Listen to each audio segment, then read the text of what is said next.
Today, we are diving into a really powerful story about something I think we all wrestle with, just waiting.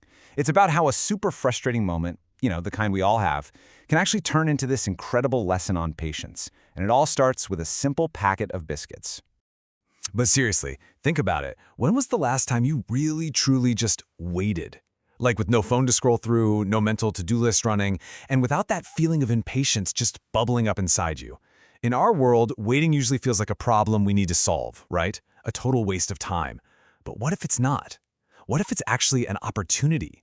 So let's set the scene. Meet Ines. She's at the airport, and you know that moment when the departure board just flips? Her flight goes from on time to delayed 90 minutes. The board itself is so calm about it, totally unbothered. But Ines, she is not at peace with this news. And her anxiety is just so relatable, isn't it? I mean, it's not just the delay itself. She's got a connecting flight she might miss, people she needs to call, and that very specific modern kind of panic. Her laptop battery is at 8%, and every single power outlet is taken. Each of these things is a small stressor, but you pile them all together, and it just creates this feeling of being completely powerless. And this is the turning point. After a frantic moment of looking for a solution that just isn't there, Ines does something kind of radical. She just stops. She sits down, closes the laptop, the source of all that digital anxiety, and she simply looks up. She goes from frantically reacting to just observing. Let's actually try what she did. Right now, for just a second, look around wherever you are. Pick one person or one object and just look at it with real curiosity, no judgment, like you're seeing it for the very first time. This is exactly the mental shift she's making. And what does she see? She sees a little boy. And this is where the story gets so interesting. You have this incredible contrast. Ines's problem is huge, it's abstract, it's totally uncontrollable, and it's just fueling her anxiety. But the boy's problem? It's concrete, it's solvable. And because of that, it leads him to pure, unfiltered focus. So how long does she watch him? 4 full minutes.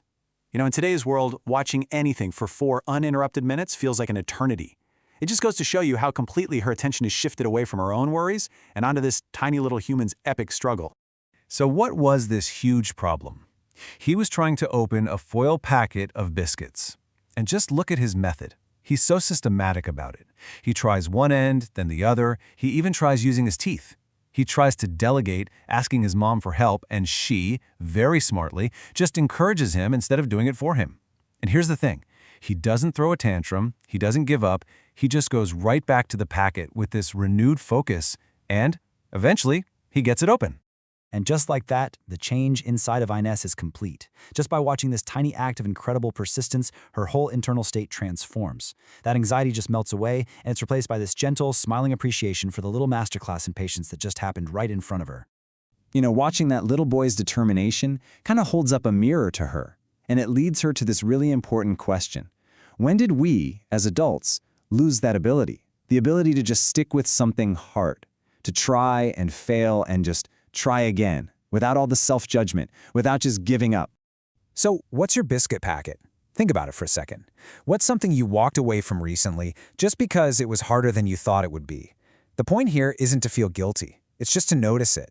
To maybe give that challenge, just for a moment, the same kind of pure curiosity the boy gave his packet of biscuits. So what ended up happening with Ines' flight? Well, 93 minutes later, the gate opens. She has to run to a new gate, but she makes her connection. All those things that were causing her so much stress just an hour and a half before, they just worked out. But what's really telling is what she takes with her from the experience. On that second flight, she's not thinking about the stress of the delay or the run between the gates. She's thinking about the boy. The thing that stuck with her wasn't the problem. It was the incredible lesson she learned while she was waiting for that problem to solve itself. And that really leaves us with this final thought. The boy, well, he's eaten his biscuits and probably completely forgotten about it. But his lesson is still there. So what if we could face our own challenges? The ones that feel too big, too abstract, too impossible to open.